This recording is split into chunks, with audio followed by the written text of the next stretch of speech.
that is usually how we hear about a raid taking place. As far as we know, there might be one rally today, but we don't believe there's going to be a series of them, and we don't have a lot of information about that one rally. I do want to say that at 6 o'clock tonight, though, there will be an interfaith prayer vigil of which I will be honored to attend, and it will be at 6 o'clock, calling for peace, calling for unifying our community, calling for supporting immigrant Angelenos. So let me just say now, commenting about last night, the violence we saw last night, there is just no way to view it as unacceptable. So I do not believe that individuals that commit vandalism and violence in our city really are in support of immigrants. They have another agenda. If you support immigrants and the rights of immigrants to be in our city, you would not be tearing the city apart or vandalizing it. And I do want to say, especially for our national audiences, that those of us in Los Angeles understand that the unrest that has happened are a few blocks within the downtown area. It is not all of downtown, and it is not all of the city. Unfortunately, the visuals make it seem as though our entire city is in flames, and it is not the case at all. And I think it's important to say that. Now, having said that, though, the violence and the damage is unacceptable. It is not going to be tolerated, and individuals will be arrested and prosecuted to the full extent of the law. And no individual that is involved in vandalism should think because they went home that night that they're off scot-free, because investigations will take place, and I am assured by the police department that there will be follow-up and arrests. The extensive vandalism downtown, especially of the graffiti that is just blanketing a number of blocks, has been extensive. We are 1 year away from the World Cup. This is about beautifying our city and bringing our city together. And so I am calling on business leaders, community leaders, faith leaders to come together downtown in the next few days to talk about how we are going to clean up the city. Obviously, city workers are already out there removing the graffiti, but this is so extensive it's going to take community-wide involvement. We had launched a program called Shine LA a couple of months ago in preparation for the World Cup, and now we are called on to direct that citywide. We need people from all over the city to come to downtown and to help with this effort.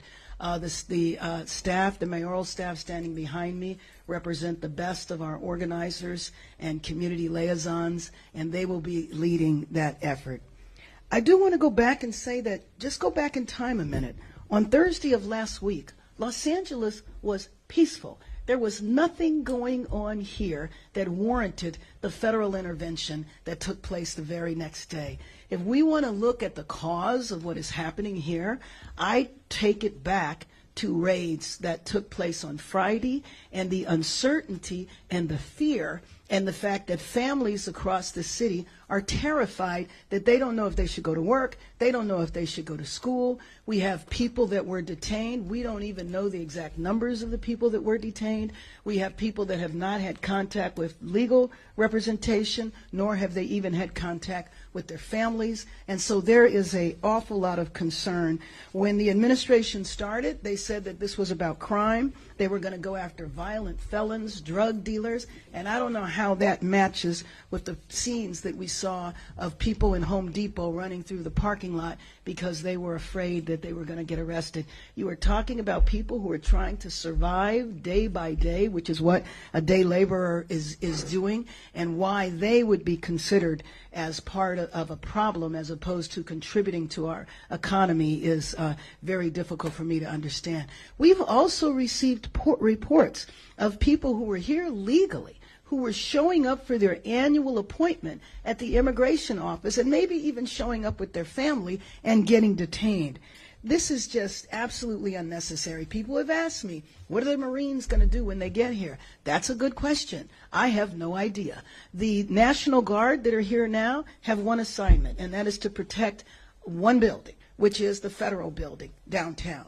The second building, which is the federal building on Westwood Boulevard. And as far as I know, nothing has happened in Westwood at all. So this was not needed. The idea that the administration would usurp the authority of our state government, take it away from our governor, Gavin Newsom. The governor knows that if we put a request in for the National Guard and it went to him, he would comply. There was never an issue there because we were never thinking about calling upon the National Guard. So I do want you to know that the violence that has happened has required LAPD to ask for additional assistance, but not from the federal government. We are a county of 88 cities. There's a number of police departments in those cities, and we have the sheriff's department. And so we have received assistance from the California Highway Patrol. I mentioned the sheriffs from Orange County, San Bernardino, Riverside, Santa Barbara, Ventura County, and a number of law enforcement departments around the county. So with them being fully deployed now, we're establishing a unified command under LAPD and Chief McDonnell, which will accelerate our ability to respond to hotspots when people splinter off and create pockets of trouble. So I do want to thank all the officers who've been working tirelessly and putting themselves at risk to keep our city safe. But the real solution of all of this is for the administration to stop the raids. We have heard that these raids might take place for the next 30 days. We don't know how many are going to take place in a given day. And you just think about the disruption to families and the disruption to our local economy.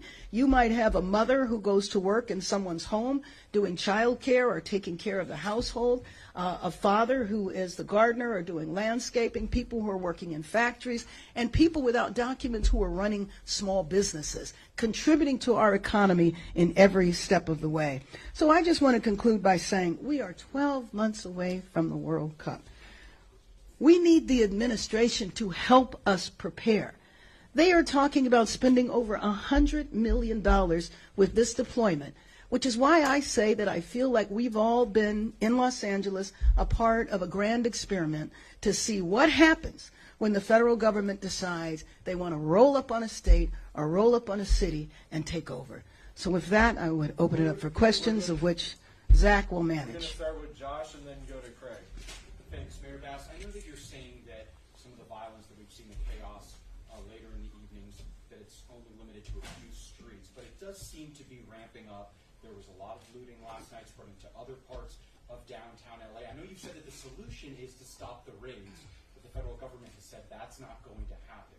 What is your plan to bring calm to the city? Well, first of all, when I say a few streets, I don't mean that to mean like it's very small, because the vandalism, especially the graffiti, has happened kind of outside of that. But nevertheless, I'm trying to counter the image that this is happening all over our city, because it is not. And so we do want law enforcement to respond aggressively.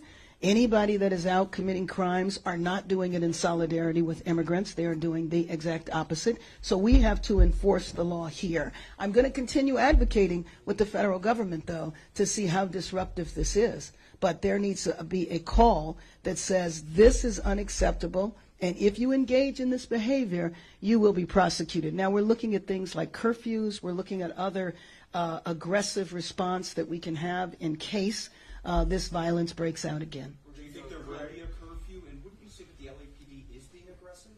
Well, I do think that they are, but I do think that we need to be in terms of prevention. And I don't mean aggressive in terms of engaging with the crowd, but there's things that you can do to prevent. So I had a brief conversation with the chief this morning about a curfew. So we will be meeting about that later on today. And that's the type of aggressive tactic I was referring to. We're going to Craig and then Julia. Mayor, good morning. We have reporting on KNX that this President's Marines and or National Guard could actually now go on for 60 days. Is the new information? The new information this minute. Go ahead. Yes. And so your response to that, it seems like despite the calls from you and the governor, the answers are going the opposite direction. Well, that doesn't mean that I will stop. You know that. I'm not going to give up. But on the other hand, you just said 60 days. Somebody else is going to say 30. Somebody's going to say 90. The bottom line is we don't know. And that is consistent with ICE raids, of course. We never know when. We never know how long. But that very notion creates such a terrible sense of fear in our city. And it's just not right to do that to a population who's trying to survive. We are a city of immigrants. Let me ask one follow-up. The price tags were put over at, I think, $130 million Right. for this deployment. Does the government, the federal government, at some point come back to the city for reimbursement of any part of No, I think that was money, as I understand it, that they were going to spend on the troop mobilization. Maybe that's what you're referring to. They don't need to spend it themselves. So I could not even imagine that they would come here and ask us to reimburse their unnecessary expense. Just imagine what we could do with $130 million in terms of preparing our city for the World Cup. Exactly. No, LA cannot afford it. Yes. Similar but slightly different note. My understanding, correct me if this is wrong, is the city has not yet received any reimbursements on fire money spent that it is expecting from the federal government. I'm wondering, as No, that is correct, but Julia, at this point in time, that would be really early. well, no, sorry, so I'm going through with this. Oh, okay. Where are you going? As tension wraps up with the federal government, are we worried that they will not follow through on the expected reimbursement? Let me just, I'm sorry, you finished? Yeah. Okay. I was worried about that before the ICE raids. I mean, that is a worry. I mean, the theme of the administration is uncertainty. And so I have been very hopeful, and you know this, in terms of the fires and the cooperation we receive from the federal government, working well with the administration, and now the pendulum has swung in a whole nother area. What would that mean for the city if that money isn't reimbursed? Well, you know what it would mean. I mean, you know that we came off of a very difficult budget year, but you also, it's very important to understand that it takes FEMA a long time. We're still looking for some reimbursements from COVID, and that didn't have anything to do with this administration. Madam Mayor, there are reports that LAUSD will deploy school police to set up safe zones around campus graduations amid the ICE raids. The superintendent did not rule out the potential for a standoff involving school police if federal officers attempted to enter the school or on campus. Have you been coordinating with LAPD? What sort of response? With LAPD? With LAPD, would LAPD be a part of any response should the federal government invade No, well, sovereignty of our schools? yeah, let me just say that I have been, a close coordination has not been necessary right now, but I have been in conversation with Superintendent Cavallo. We spoke the other day, and what he is deciding to do, I know he's deciding to protect the children. You know that a month ago or 2 months ago, ICE agents showed up to an elementary school to do a welfare check on some kids. It's very interesting that you would send federal officers in to check on elementary school kids. But I know he's also dealing with the fear from the parents. So, for example, at my grandson's school yesterday, there was ICE that was visible, and you have parents who are dropping off and picking up their kids. How do you think they feel? I mean, it's a sense of intimidation and fear that is just so unnecessary and so corrosive to our city. Is there a fear that this could be a confrontation between local law enforcement and the feds on school campuses? No. I can't imagine that there would be a conflict between local and federal police from the LAPD perspective. That will not happen. Spectrum and then over to here. Mayor Bass, has there been any communication between federal authorities such as the Marines and local enforcement like LAPD to your knowledge? No, I do not. I mean, I talked to the chief an hour ago. No, we're not notified of anything. I will tell you that Saturday night, when there was definitely some vandalism downtown, not what happened in the morning, which was in Paramount, but downtown Saturday night, and the president tweeted out that it was because he sent in the National Guard that the violence was stopped. And he congratulated the National Guard on Saturday. The National Guard didn't arrive in the city until Sunday. All right, we're coming right here, and then we're going to go to Sean. Mayor Bass, 2 questions. The president from the Oval Office said that he is taking credit for stopping the violence in Los Angeles, so by extension, by sending the National Guard. And the second question, he also is calling some of the people looting paid agitators. Do we have any indication that that's actually the case? Absolutely not. I mean, my guess is that you have social media phenomena that calls for parties, that calls for street takeovers, and I think it's in the same vein. What I do believe very strongly is that the groups that are vandalizing downtown are not a part of the immigrant rights movement, are not concerned about immigrants, are concerned about wreaking havoc, and are immigrant rights organizations that have been institutions, well-established, well-respected institutions in our city for decades, are used to doing protests. They are very well organized and coordinated, and they don't tolerate the violence. Yesterday's demonstration that was put on by labor, especially in solidarity with David Huerta, they had a system there where they wouldn't let people in a certain area if they had a mask on.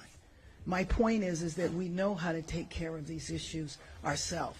And then when you said about how the reason why, things have gotten under control because of the National Guard, I gave you an example where the National Guard wasn't even here, and he was tweeting that out. The other thing is that if you want to know what the National Guard is doing, drive by the Federal Building. They are stationary at the Federal Building, protecting the building. They are not out doing crowd control or anything like that. So I don't know how he could say that the National Guard is who saved the day. Who saved the day are our local law enforcement agencies. We're going to Sean, and then we'll go right here to Blue. Sean? Madam Mayor, can you walk us through a little bit about what you knew and when you knew it about with the raids on Friday? How did it go down? When did you first get the sense that something was awry, and when did you first get the sense that the president might be planning to deploy the National Guard? Well, on Friday, I was notified when the raids were happening. I was notified, there were 3 raids in the city of Los Angeles. There might have been some others I've heard about that were outside of the city that day. And I heard about it when the Rapid Response Network began notifying people that a raid was taking place. And then at that point, the family members know, hey, my son, my father, my spouse is working at this place. And then they start showing up. So that's when I heard about it.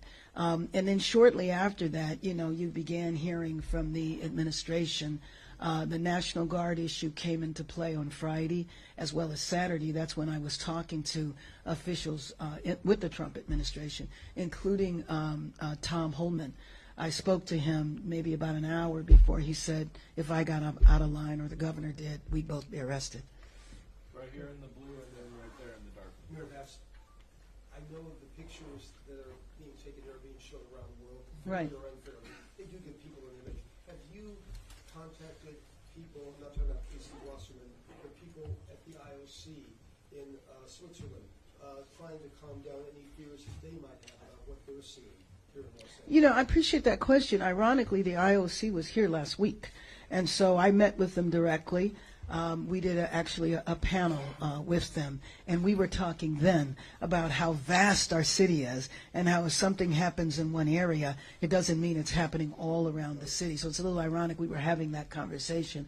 I have not talked to them directly since then. Needless to say, my focus has been on keeping Angelenos safe and protected here. And the second question, the curfew idea, obviously, that happened many years ago with the Rodney King situation, and it did calm things down. What would the parameters be? Would it be a localized, limited area type curfew? At least what you're thinking right now. What I'm thinking is yes, because there's no need for it to be anything other than that. It's just important to reiterate that what is happening is not happening. It's not even happening in the entire downtown area. So there would be no need for a citywide curfew. But again, this is just preliminary discussions.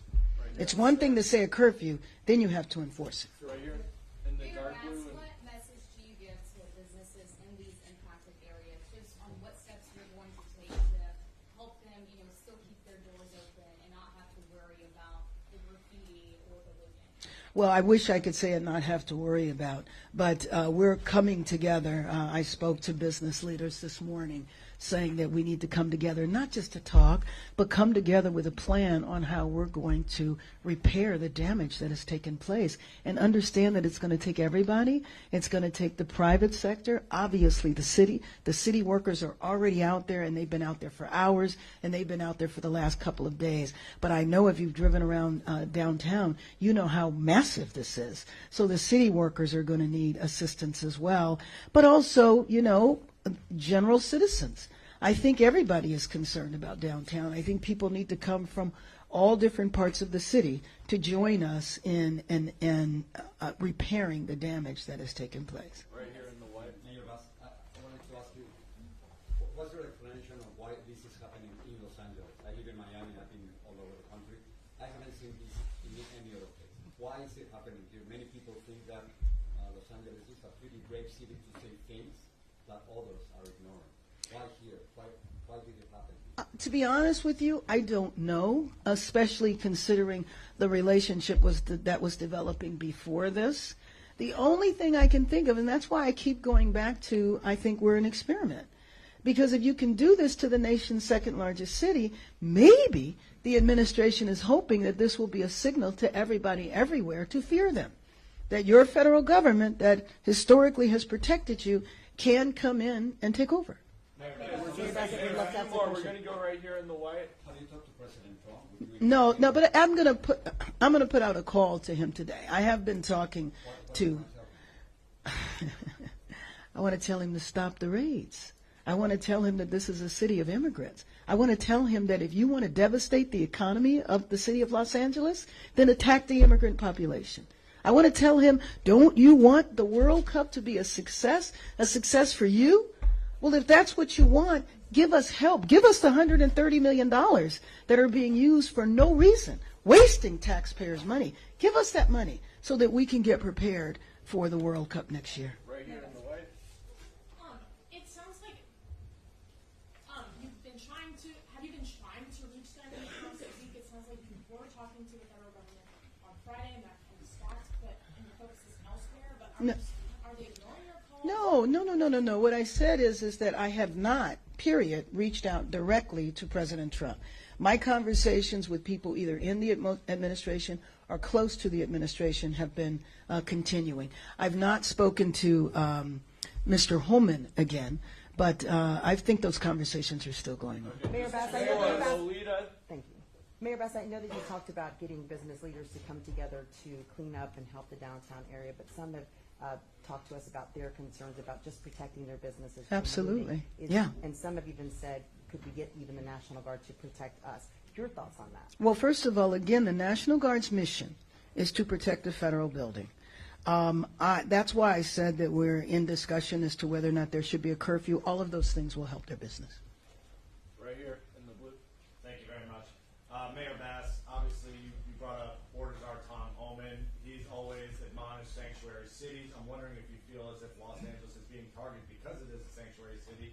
And in that same vein, if you have a message for Boston, Denver, Chicago, who could experience the exact same thing you're going through right now here in the city. Well, first of all, the state of California is a sanctuary state. So this could have happened basically to any of the cities. Now, cities, some have adopted the policy, but it is state policy. And so, yes, my concern with those cities that you named is look out. This could happen to you. And if I'm not mistaken, at least a couple of those cities, I think it's Denver and Boston, have already been hauled in to congressional hearings. Final question to Dave.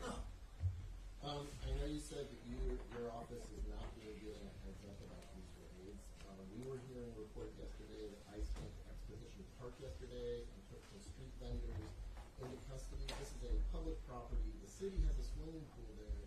Can either you or your staff tell us what you know about this? Is it in fact true? And if it is true, what cautions is the city taking to safeguard the public at Exposition Park or any other public facility? Well, Dave, yes, we did know about it, like anything else, when it was occurring. We knew about it. Well, just what you said. I mean, the same information I have as well, that street vendors were arrested, that they went in and arrested or detained street vendors. But in terms of what the city can do to protect public properties, you know that we have no idea where they're going. We would not have the capacity to have LAPD at every public facility. And so I was in a room yesterday morning, meeting with the immigrant rights organizations, and all of a sudden everybody's cell phones started blowing up. That's when we all heard about a raid that was taking place in Whittier. So part of the uncertainty and the instability that this creates is that we don't know. It's kind of like whack-a-mole. So if the city hears of something, they will go to it, but there is no capacity that we could monitor all of the public facilities. But just for our understanding, for example, if ICE shows up at the city side, the aquatic center, whatever, does the city ask them to produce a warrant? Do they ask if they have a warrant to go onto the property? Well, we can ask that, but at the end of the day, it would be very difficult for city staff to tell armed ICE agents that they can't come in somewhere. Nick? Oh, Yeah, the I'm sorry. military I'm going to call on you. right now. Sorry. Oh, I was going to say, yeah, the federal military is now confined. What would be the implications if they step beyond the federal building protection?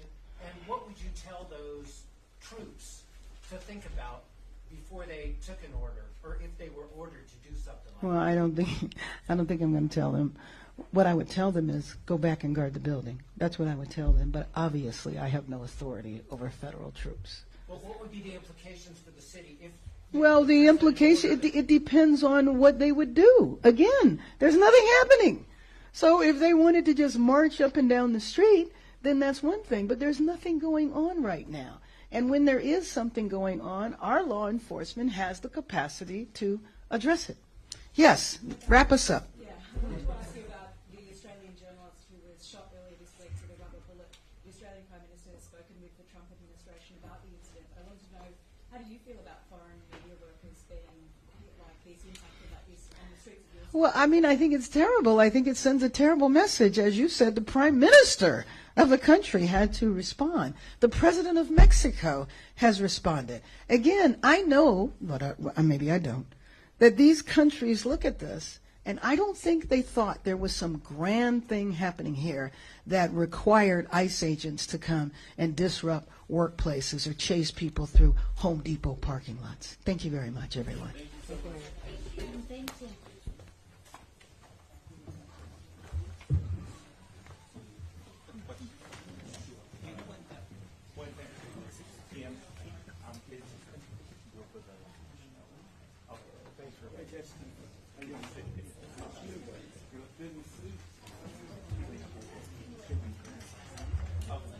Okay.